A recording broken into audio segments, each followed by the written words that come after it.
Finding Your Purpose in Everyday Life. Introduction.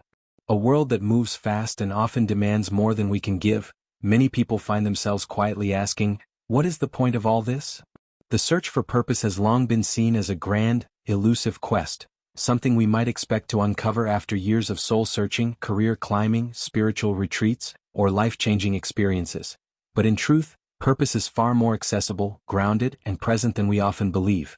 Finding Your Purpose in Everyday Life is a book dedicated to revealing how the meaning we seek isn't out there waiting to be found in distant places or dramatic moments, but instead can be cultivated right here, in the familiar rhythms of our ordinary days. From the moment we wake up to the time we go to bed, each task, choice, and interaction offers a chance to live with greater intention, to align more closely with our values, and to feel more deeply connected to something larger than ourselves. This book invites you to look inward, not with pressure or expectation, but with curiosity and compassion, to discover what truly matters to you and how you can begin to express that in your everyday life. It is not about abandoning your current reality in search of something better, but about uncovering the beauty and significance already hidden within it. Whether you are a busy parent juggling family and work, a student trying to figure out your future, a professional feeling stuck in a routine, or someone in a season of transition or loss, this book speaks to the universal longing to feel that your life has meaning, that your presence matters, and that your time is being used well. Purpose doesn't have to mean a calling or a career. It can be found in the love you show to your family, the care you give to your body, the effort you put into your work, the way you show up for others, or even the simple joy you find in creativity, nature, or quiet moments. It can be as vast as a lifelong mission or as simple as being kind to a stranger. At its core, this book encourages the idea that purpose is not something you discover in one great moment, but something you practice, nurture, and live into day by day. It challenges the myth that you need to change who you are or do something extraordinary to live with purpose. Instead, it shows that the smallest acts, done with care, love, and presence, can be extraordinary in themselves.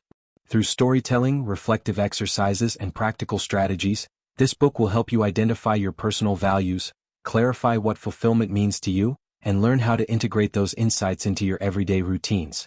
It begins by encouraging you to slow down and pay attention to the present moment, noticing how you spend your time, what brings you energy, what drains you, and where your natural interests and talents lie. It then guides you through a process of value discovery, helping you uncover the core beliefs and principles that feel most true to you. From there, you'll learn to notice where those values are already showing up in your life and where there may be gaps or misalignments. Rather than making drastic changes, the book encourages small shifts, choosing how you spend your time more intentionally, finding joy in ordinary tasks, building better habits, and engaging with others more authentically. It acknowledges the reality that life is busy and sometimes messy, and that the pursuit of purpose can feel overwhelming, especially when framed as a massive life overhaul. That's why it offers a different approach, one rooted in grace, patience, and simplicity. You won't be asked to fix your whole life or reinvent yourself, but to begin noticing the meaningful threads already woven into your story. You'll be reminded that even in struggle, loss, or boredom, there is still potential for growth, for clarity, and for moments of deep connection.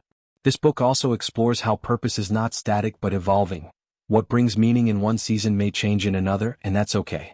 It encourages you to remain open, adaptable, and in dialogue with yourself, always asking, what matters to me now? And how can I bring more of that into my life today? Along the way, you'll meet stories of everyday people, teachers, artists, parents, students, entrepreneurs, each of whom found purpose not in perfect conditions or breakthrough moments, but in the quiet, sometimes messy process of showing up, again and again, to what life offers. Their journeys offer inspiration, but more importantly, permission, to be where you are, to start small, and to trust that purpose is something you can live, not just long for. Ultimately, Finding Your Purpose in Everyday Life is a book about presence, alignment, and choice. It's about stepping off the treadmill of autopilot living and asking, what do I want my life to be about? Not in a pressured all-or-nothing kind of way, but with honesty and heart. It's about realizing that you don't have to wait until everything is figured out to begin living meaningfully. You can start today, by having that meaningful conversation, doing something kind for yourself or someone else, creating something just for the joy of it, or taking a moment to reflect on what you're grateful for. These acts may seem small, but they're how purpose is built. One decision, one breath, one moment at a time. In this book, you'll find tools not just to understand purpose, but to live it in real, tangible, life-giving ways. And perhaps most importantly, you'll be reminded that purpose is not a distant destination, but a present possibility, and that your life, exactly as it is, holds more meaning than you may have ever imagined. Chapter 1, Awakening to the Present, begins with the profound yet simple truth that the only moment we ever truly have is the present one, yet so often we live our lives elsewhere, in the regrets of the past, the anxieties of the future, or the endless noise of distraction. This chapter invites readers to come back home to the now, to rediscover what it means to be fully awake in their own lives, even in the most mundane or routine experiences. In a culture that prizes speed, productivity, and constant stimulation, we are rarely encouraged to pause, to notice, to be, and yet it is in these pauses that our sense of purpose often begins to whisper to us. The present moment, this chapter argues, is not just a gateway to awareness, it is the foundation of a meaningful life. You cannot live with purpose if you are not first present to what your life actually is. The chapter begins by highlighting how easy it is to go through entire days on autopilot, rushing from one task to another, scrolling through our devices, engaging in conversations without really listening, and completing responsibilities while mentally checked out. This mode of living may keep us busy, but it leaves us feeling empty, disconnected, and unfulfilled. We might be doing all the right things, yet still feel like something is missing. That something, the chapter explains, is our conscious presence. To awaken to the present is to begin noticing the life you're already living. The sights, the sounds, the textures, the emotions, the faces of the people around you, the way your coffee smells in the morning, the light filtering through the window, the beat of your heart when you're in silence. The practice of presence isn't reserved for meditation mats or silent retreats. It's available in the middle of a traffic jam, during a conversation with your child, while folding laundry or waiting in line. The chapter emphasizes that presence is less about slowing life down and more about waking up to it, fully inhabiting your own moments so that they stop slipping by unnoticed. It introduces mindfulness as a tool, not as a trend, but as a practice of returning to yourself and your surroundings with openness and curiosity. Through simple, accessible techniques like conscious breathing, body scans, and sensory observation, readers are encouraged to start gently noticing where their attention tends to go and to reclaim it when possible. This isn't about perfection or judging yourself for drifting off, but about becoming more familiar with the nature of your own mind and choosing, again and again, to return to now. The chapter also explores the emotional impact of presence, showing how tuning into the moment can reveal feelings and truths we've been ignoring. Sometimes, being present is uncomfortable because it forces us to confront parts of ourselves or our lives that we've been avoiding, but this awareness is also where transformation begins. When we allow ourselves to really feel, whether it's joy, grief, confusion, or awe, we open the door to clarity. We stop numbing and start listening, and often what we hear is the quiet voice of our purpose beginning to speak. The chapter also connects the idea of presence to relationships, noting how being fully with another person, without distraction, without an agenda, can create a depth of connection and meaning that is incredibly fulfilling. Whether it's listening deeply, making eye contact, or simply being available, presence becomes a gift we offer not only to ourselves but to everyone we encounter. In this way, the act of awakening to the present is inherently generous. Furthermore, the chapter addresses some of the challenges people face in trying to stay present, such as racing thoughts, emotional resistance, busyness, and the pull of technology. Rather than criticizing these tendencies, it offers understanding and practical solutions. It encourages readers to start small, maybe one mindful moment per day, and to notice the cumulative effect of these moments over time. It also reframes presence not as a passive or quiet state, but as an engaged, energized way of living. When we're present, we are more creative, more compassionate, more in tune with opportunities around us, and better able to make decisions that align with who we truly are. The final portion of the chapter weaves together these threads by reflecting on how presence is the first step toward purpose, because you cannot move toward what matters until you can clearly see what is. You can't change what you're not aware of. You can't value what you don't notice. By cultivating presence, we begin to see our lives not as a blur of obligations, but as a collection of meaningful, rich, and unique moments, each one full of potential. Whether we're watching a sunrise, having a difficult conversation, or simply eating dinner, there is meaning in all of it, if we're awake enough to receive it. This chapter closes by encouraging readers to consider presence not as something to master, but as a daily invitation, an open doorway to a life that feels grounded, intentional, and alive. In becoming more present, we become more ourselves, and from that state of connection, our purpose begins to naturally emerge, not as a job title or achievement, but as a way of being that infuses everything we do with significance and heart. Chapter 2, Values as Your Compass. builds on the foundation of presence established in the previous chapter by introducing the idea that discovering your personal values is essential to living a purposeful life, because purpose without direction can quickly become overwhelming, scattered, or misaligned. In a world filled with external expectations, social pressures, and non-stop messages about who we should be or what success looks like, our personal values act as a quiet inner compass, helping us navigate choices, relationships, careers, and daily behavior with clarity and integrity. This chapter invites you to pause and ask yourself a profound yet often overlooked question. What truly matters to me? Not what you've been told to care about, not what's trendy, not what earns approval or applause, but what deeply resonates with your heart and makes you feel most like yourself. Values are the principles and qualities that give your life meaning. They are the threads that connect your experiences, the reasons behind your actions, and the invisible drivers of your fulfillment. When you're living in alignment with your values, life feels more coherent, energized, and peaceful, even when it's busy or stressful.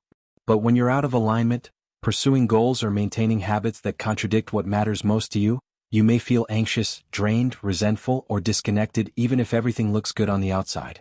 This chapter explores how identifying your values helps cut through confusion and noise, creating a kind of internal compass that doesn't waver in the face of external changes. It walks you through the difference between core values, like compassion, freedom, honesty, growth, creativity, or stability, and societal or inherited values that may have been unconsciously adopted but don't reflect your current truth. You're encouraged to gently examine which values you've picked up from family, culture, religion, or peers, and to question whether they still feel true for you today. Through reflection prompts and journaling exercises, woven into the discussion, this chapter helps you uncover not just abstract words, but lived experiences that show where your values have been most alive. You might reflect on a time when you felt deeply proud of yourself, fulfilled, or in flow, and then trace what values were being honored in that moment. Conversely, you'll be asked to think about times when you felt drained, conflicted, or stuck, and explore what values may have been violated or ignored. This chapter emphasizes that values are not about right or wrong, but about resonance. What lights you up, what grounds you, what guides your decisions when no one's watching. Once identified, your values become a powerful filter for making decisions. Should you take that job? Stay in that relationship? Move to a new city? Spend your time in a different way? When you check in with your values, the answers often become clearer. You may not know every step ahead, but you'll have a trustworthy guide for choosing the direction. The chapter also touches on how values help reduce decision fatigue, because when your choices are rooted in what truly matters, you waste less time on things that don't. This clarity can also reduce stress and conflict in relationships, as you begin to communicate and live from a place of integrity, rather than performance or people-pleasing. Importantly, this chapter acknowledges that living your values isn't always easy. Sometimes it requires courage, to say no, to disappoint others, to take a risk, or to walk a different path. But it also brings a deeper sense of peace and self-respect, because you're honoring your truth. It reminds you that you don't need to explain or justify your values to anyone, and that living authentically doesn't mean you'll always feel comfortable. It means you'll feel real. This chapter also explores how values can act as an anchor during change or uncertainty. When life feels chaotic, confusing, or unsteady, returning to your core values can provide grounding and direction. You may not control the outcome, but you can choose to respond in a way that aligns with who you are. The chapter gives examples of how people have used their values to guide major life transitions, like leaving a job that no longer aligned with their integrity, choosing to pursue a passion despite fear, or setting boundaries in toxic relationships out of self-respect. Even in small, everyday choices, how you spend your time, what conversations you engage in, how you show up for others, your values shape your life. When you begin living more consistently with them, you'll likely notice a greater sense of fulfillment, peace, and meaning, because your outer life starts to reflect your inner truth. The chapter also reassures readers that values are not static. They can evolve as we grow, change, and experience life. What matters most to you in your 20s may look different in your 40s, and that's natural. The key is to keep checking in with yourself regularly, asking what still resonates, what needs to shift, and how your values are showing up in your actions. This process of reflection and realignment becomes part of a lifelong journey of purposeful living. The chapter concludes by tying everything back to the central idea of the book. That purpose isn't found in a single answer or achievement, but in the way you live each day. When your values become the compass for your choices, routines, relationships, and goals, you begin to create a life that feels meaningful, not because it's perfect, but because it's true. In the end, values don't just help you find purpose. They help you become someone who lives it, moment by moment, with courage, clarity, and heart. Chapter 3: Passion in the Ordinary opens with a powerful reminder that passion doesn't always arrive in lightning bolts or grand cinematic moments. It often lives quietly, subtly in the corners of our everyday lives, waiting to be noticed, nurtured, and expressed in ways that feel deeply personal and true. This chapter challenges the popular myth that passion must be loud, career-defining, or world-changing to be valid, and instead reframes it as something accessible, intimate, and often surprisingly simple. Passion in this context is not just about what you love. It's about what energizes you, what draws you in, what makes you feel most alive even in small, fleeting moments. It's in the activities that make time feel different, more fluid or joyful. It's in the conversations that light you up, the details you obsess over in a good way, the quiet satisfaction you feel when you're doing something that feels right, even if no one else sees or understands. This chapter invites you to start noticing these clues, not just when you're on vacation or in your dream environment, but in the daily grind, while making dinner, walking the dog, writing an email, helping a friend, or solving a problem at work. It asks you to pay attention to what you naturally lean toward, what you do without being asked, what you lose yourself in without effort or reward. It emphasizes that you don't have to quit your job or move across the country to live a passionate life. You can begin exactly where you are by bringing more attention and energy to the things that already stir something in you. The chapter draws on real-life stories of people who found deep satisfaction and purpose not by radically changing their lives, but by seeing the ordinary with new eyes, like a teacher who rediscovered her love for storytelling in daily lessons, or a delivery driver who found joy in connecting with people along his route. These examples illustrate that when you look closer, passion often hides in the things you do regularly, especially the ones that involve creativity, connection, service, or flow. The chapter explains that part of the reason people miss their passions is because they expect them to be glamorous, instantly profitable, or externally validated, but true passion often starts quietly, sometimes even inconveniently. It may show up as a hobby you feel silly about, a curiosity that feels unrelated to your career, or a desire that seems too small to matter. But when you give these small flames your attention, they grow. The chapter encourages you to follow your micro-passions, those tiny sparks of interest or joy, and to trust that they often point towards something meaningful. It highlights that living with passion isn't just about what you do but how you do it. Washing the dishes, having a conversation, writing a to-do list, any of these can be infused with care, curiosity, and love if approached with intention. Passion then becomes less of a destination and more of a way of being. An openness, a presence, a willingness to engage fully with what's in front of you. This perspective not only makes life more enjoyable but also more meaningful, because it reconnects you with your senses, your values, and your emotional truth. The chapter also explores the connection between passion and identity, encouraging readers to reclaim forgotten parts of themselves. The artist who stopped creating, the dancer who stopped moving, the curious child who stopped asking questions, and to see how revisiting old loves or latent interests can reignite parts of their spirit. It offers simple yet powerful exercises to help uncover these lost passions, making a joy list of small things that spark happiness, revisiting childhood interests, tracking when you feel energized or fulfilled, and giving yourself permission to experiment without pressure. It also addresses the fears that often block passion: fear of wasting time, fear of failure, fear of not being good enough, or fear of judgment. The chapter compassionately acknowledges these fears and offers strategies to move through them, reminding you that passion doesn't have to be productive to be worthwhile, it just has to be true. Even if your passions never lead to external success, they nourish your soul, connect you to your essence, and remind you of what it feels like to be truly alive. And that, the chapter argues, is success. Additionally, the chapter emphasizes the role of passion in building resilience and emotional well-being.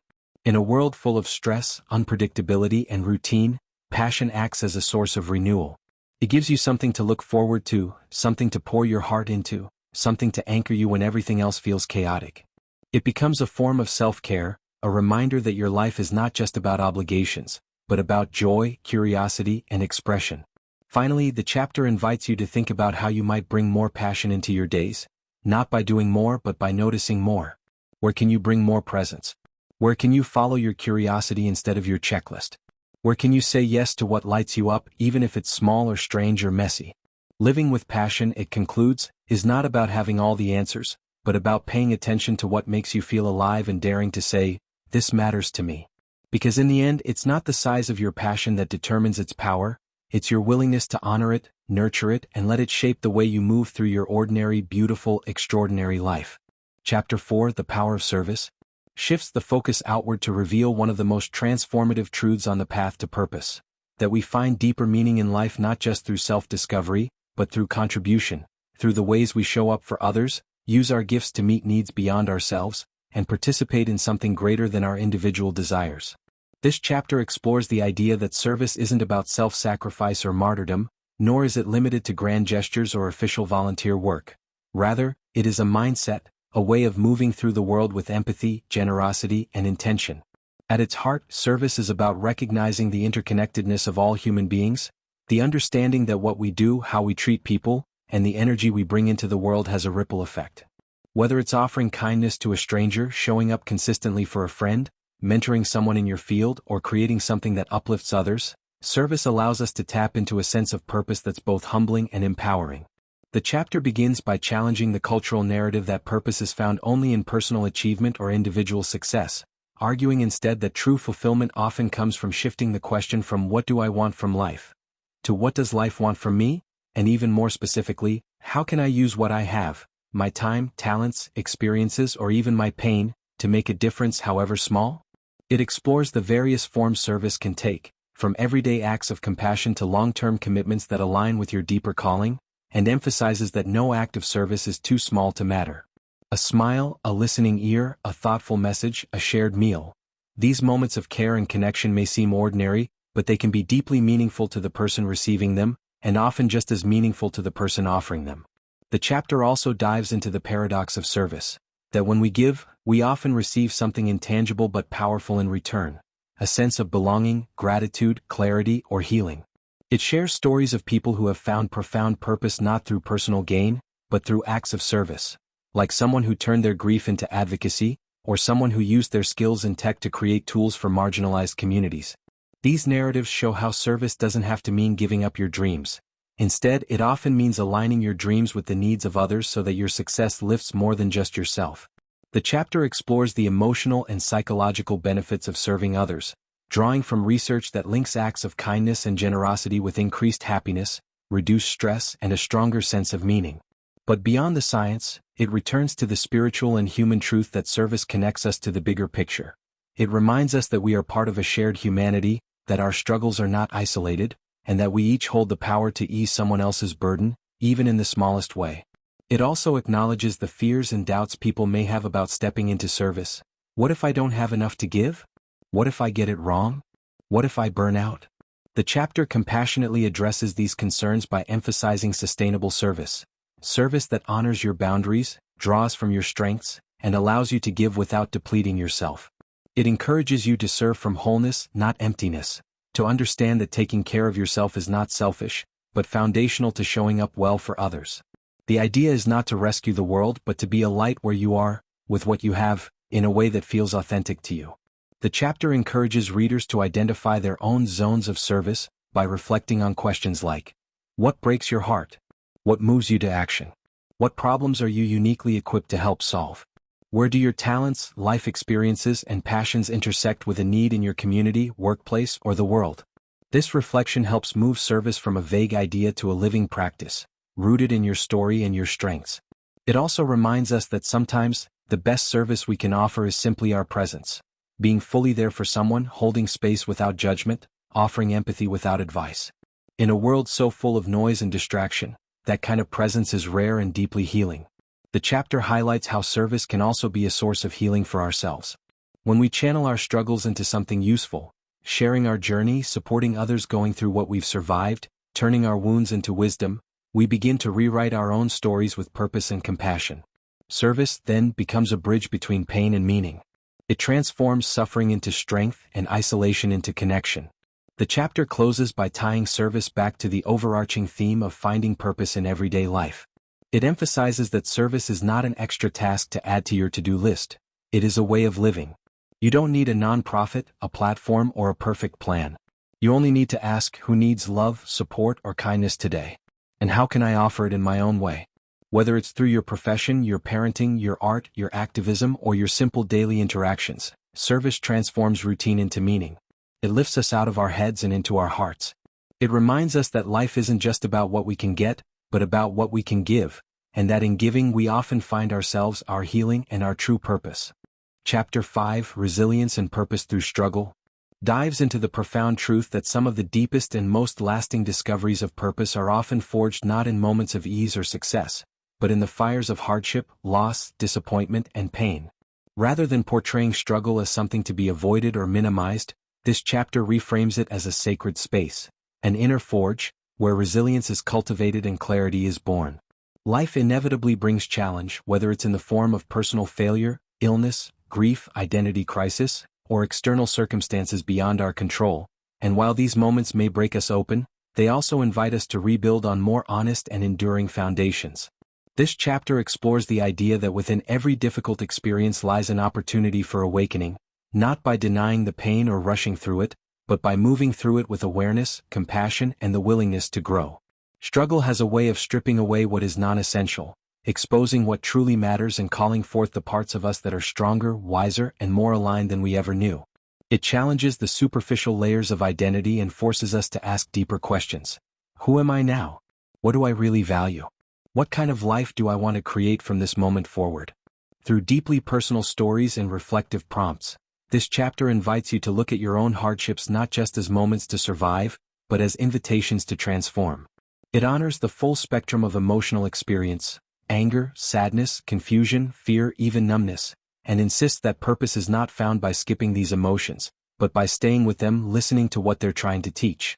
One of the key themes is that resilience is not about being tough or unaffected. It's about being soft and strong at the same time. It's about learning to bend without breaking, to hold space for your pain while still believing in your healing.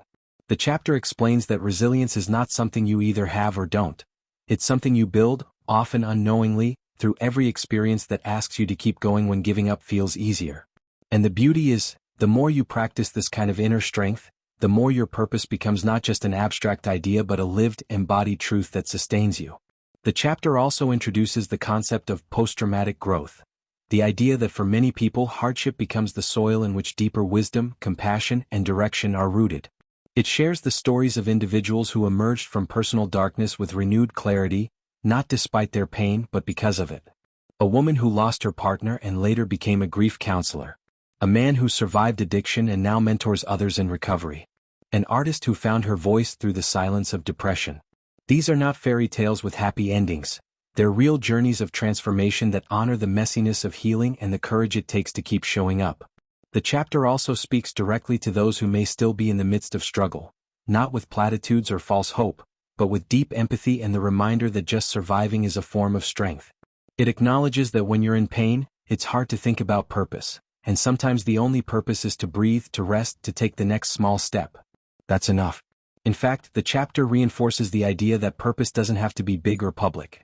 Sometimes it's quiet and deeply personal, like deciding to live one more day, to care for yourself tenderly, or to speak your truth in a world that silences you. These acts, though small, are powerful expressions of purpose born from resilience. This chapter also explores how struggle often deepens our sense of empathy and connection. When we've suffered, we become more attuned to the pain of others. We begin to recognize ourselves in the eyes of the hurting. We become more human, more grounded, more awake. And from that place, we can serve in a way that is real and resonant, not because we've escaped suffering, but because we've allowed it to shape us into more compassionate and authentic versions of ourselves. The chapter emphasizes that your scars are not signs of weakness but symbols of survival, and that by embracing your own story, even the hardest parts, you create space for others to do the same. It encourages journaling and reflection on past hardships. What did you learn? How did you grow? What strengths emerged? What values were clarified? And perhaps most importantly, what do you want to do with what you've been through? These questions are not about romanticizing pain, but about reclaiming power in a world that often leaves us feeling powerless. The chapter ends by reminding us that life is not linear, and neither is healing or purpose. We may revisit old wounds, we may fall down again, but every time we rise, we do so with more wisdom, more depth, and more intention. Resilience isn't about having all the answers. It's about continuing to ask the questions even when it hurts. And purpose, when rooted in the soil of your own struggle, becomes unshakable. It becomes a force not just for personal meaning but for collective healing. You become someone who can hold space for others, not from a pedestal of perfection, but from the grounded truth of your own becoming. And in that space, in the place where pain and purpose meet, you find something deeper than comfort. You find strength, direction, and a reason to keep going. Chapter 6, Designing Your Day with Meaning, invites you to reimagine your daily life not as a series of obligations or routines to simply get through, but as a canvas on which purpose can be painted, moment by moment, through intention, awareness, and mindful choices. This chapter argues that while big goals and visions are important, it is ultimately the small, consistent actions we take each day that shape the life we live and the legacy we leave. Purpose doesn't have to wait for a future achievement or a more convenient time. It can begin now in how we greet the morning, approach our work, treat others, and care for ourselves. The chapter begins by encouraging a shift in mindset from reacting to designing, moving from a passive mode of just getting through the day to an active stance of shaping your hours with meaning and clarity. It introduces the idea that time is not just something we spend, but something we invest, and the way we use our hours reflects and reinforces what we value most. Whether your life is busy, uncertain, or deeply structured, this chapter suggests that even the simplest day can be infused with purpose when you pause to ask, how do I want to feel? What truly matters today? And where can I create meaning with what I already have? This chapter emphasizes that meaning doesn't lie in what you do alone. It lies in how you do it. Washing dishes can be a chore or a meditation. A conversation can be a distraction or a sacred exchange. A commute can be a drain or a moment of quiet reflection. Designing your day with meaning doesn't mean filling every moment with productivity. It means bringing presence, care, and clarity into even the most ordinary parts of your life. The chapter encourages readers to build daily rituals, not rigid routines but flexible practices that anchor you in purpose. This might look like a morning intention-setting moment, an afternoon check-in with yourself, or an evening reflection ritual. These small moments become touch points that bring you back to what matters, especially when the chaos of life tries to pull you away. The chapter also walks through the concept of value-aligned planning, a process that helps you align your calendar with your core values. If you say you value connection, is there space for meaningful conversation in your week? If you value creativity, where is the time for unstructured imagination or making something just for joy? Designing your day with meaning means saying yes to what fuels your purpose, and learning to say no with grace and strength to the things that distract or drain it. It also touches on the idea that not every hour will feel magical or inspiring, and that's okay. Purposeful living isn't about perfection, it's about presence. Even when tasks are mundane or challenges arise, having a sense of intention behind them changes how they feel. Cleaning the house can be an act of self-respect. Answering emails can be done with kindness. Waiting in line can be an invitation to breathe. The chapter encourages readers to find their power hours, those windows of the day when their energy, creativity, or focus is naturally highest, and to protect that time for the most meaningful work or restorative rest. It also suggests designing your environment to support your purpose. Decluttering spaces, setting visual cues, surrounding yourself with reminders of your values, and creating physical places that reflect the kind of inner world you want to cultivate. The chapter shares stories of people who transformed their daily experience not by changing everything, but by changing their attention. A parent who found more joy in daily routines by seeing them as moments of bonding, an entrepreneur who structured her day to include space for rest and reconnection, a student who used intentional breaks to stay rooted in long-term vision. These are not superhumans, they are ordinary people who chose to live deliberately. The chapter also addresses digital distractions and how easy it is to lose hours to screens, scrolling, and busyness that feels like movement but lacks meaning. It offers gentle strategies for reclaiming your time, setting boundaries with technology, creating no-phone zones, and being more mindful of what you consume and why. The idea is not to shame or restrict, but to empower. Your attention is one of your most valuable assets, and how you spend it shapes who you become. Designing your day with meaning also involves tuning into your body and spirit, honoring your rhythms, building in moments of nourishment, and creating a balance of effort and ease. It's not about hustle culture or constant striving, it's about alignment. When your actions align with your values and your schedule reflects your truth, you begin to experience peace not as a destination, but as a way of being. The chapter closes with an invitation to experiment, to approach your day like an artist approaches a canvas. Some days will feel messy, others harmonious, but all are worthy of intention. You don't need to overhaul your life to design a more meaningful day. You just need to begin with one morning, one choice, one breath of awareness. Start by asking, what would a meaningful day look like for me? And then take one small step toward creating it. Over time, these small, purposeful choices compound into a life that feels rich, aligned, and awake, not because everything went according to plan, but because you showed up with heart, presence, and purpose. And in doing so, you learn the beautiful truth, that a meaningful life is built not in leaps, but in the way you live your hours. Conclusion.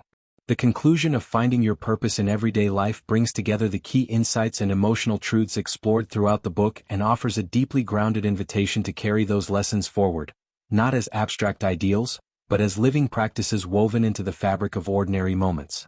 It begins by gently reminding the reader that purpose is not a singular destination or fixed identity to chase, but rather a fluid, evolving experience. A relationship with life itself that deepens as we grow, struggle, reflect, and engage more honestly with who we are and what we value. Throughout the book, purpose has been explored through multiple lenses: presence, values, passion, service, resilience, and daily intention, and the conclusion threads all of these together to form a holistic vision of what it means to live meaningfully, not someday but now, in the small details of your everyday existence. The conclusion dispels the myth that purpose is something only a lucky few find, or that it must look grand, dramatic, or externally validated. Instead, it emphasizes that purpose is often quiet, deeply personal, and uniquely shaped by your life story, personality, relationships, struggles, and gifts. It urges the reader to see that their life doesn't need to be perfectly aligned or entirely figured out in order to be meaningful. The beauty of purpose is that it often reveals itself not in certainty but in motion, through paying attention, following curiosity, leaning into compassion, and choosing authenticity over conformity, even when it's uncomfortable. The final chapter encourages readers to reflect not just on what they've read, but on what they felt as they moved through the book. Moments where something clicked, resonated, stirred, or challenged them. These emotional signals are the inner compass that points toward truth and purpose. It reinforces that purpose is less about what you do and more about how you show up. In your home, your community, your conversations, your choices. Are you living in a way that honors what you care about? Are you present to the people and places around you? Are you creating space for what truly matters? These questions are more powerful than any fixed definition of success. The conclusion also revisits the idea that struggle is not the opposite of purpose but a doorway into it. Our darkest moments often illuminate what is most precious. Our failures and losses can be the exact places where our deepest values are clarified. Rather than avoid difficulty, we are invited to walk through it with grace and curiosity, knowing that our resilience is part of our purpose story. This chapter invites deep self-compassion. It acknowledges that some days will feel unclear, disconnected, or heavy. That's not failure, that's being human. And being human with intention is in itself an act of purpose. We are not called to be perfect, but to be present. We are not asked to have all the answers, but to live the questions with sincerity. The conclusion calls us to trust that even in stillness, even in the ordinary rhythms of waking, working, resting, and connecting, there is purpose unfolding, quietly, tenderly, patiently. You are not behind. You are not late. You are exactly where you are meant to begin. This chapter offers one final framework: to see purpose as an integration of being, doing, and becoming. Being means grounding yourself in who you are, embracing your story, your truth, your unique voice. Doing means acting from that place, aligning your time, energy, and relationships with what you care about. Becoming means staying open to growth, willing to evolve, and brave enough to keep showing up, even when the path is uncertain. It also reminds us that we don't need to walk this path alone. Purpose is often nurtured in community, in shared conversations, support, vulnerability, and collaboration. When we show up as ourselves, we give others permission to do the same. When we serve from authenticity, we build spaces where meaning multiplies. The conclusion encourages readers to be gentle guides for one another, not as experts or fixers, but as fellow travelers walking each other home. It offers practical encouragement too, simple ways to keep cultivating purpose daily. These include starting the day with a grounding question like, "What matters most today?" Or closing it with reflection like, "What did I do today that felt meaningful?" It's about noticing when your energy rises, when you feel most alive, and leaning into those patterns with curiosity. Purpose is not always found by adding more, but by subtracting the noise to hear what's already calling within you. It reminds readers that purpose doesn't need to be perfect, visible, or constant. It simply needs to be yours. A parent nurturing a child, a barista serving coffee with kindness, a teacher lighting up a student's mind, a friend showing up consistently, these are acts of purpose. The world doesn't always recognize or reward them, but they matter. You matter. The conclusion speaks directly to those who have doubted themselves, felt stuck, or feared they missed their chance. It says clearly you haven't. As long as you are breathing, you can choose to live with meaning. Every day is a blank page, every interaction a potential spark, every breath a reminder that you are here and your life, no matter how quiet, chaotic, or uncertain, is capable of beauty and purpose. You don't have to change the whole world, you just have to change how you walk in it. Purpose doesn't demand that you be someone else, it invites you to be more deeply yourself. To listen more closely. To love more freely. To live more presently. And in doing so, you create a life not just of existence but of essence. The conclusion ends with a powerful reminder that purpose is not something we find once. It is something we choose again and again in the way we rise each morning, the way we treat people, the way we spend our attention, and the way we stay true to what really matters. In the end, it's not about having all the answers, but about being willing to live in alignment with what feels real and good and true. That's what gives our lives weight, warmth, and meaning, not someday but every day. And so, the book closes not with a full stop, but with an opening. A quiet encouragement to step into your life just as it is, with your heart open, your eyes soft, and your spirit ready to listen. Because purpose is already here, waiting in the moments you choose to see.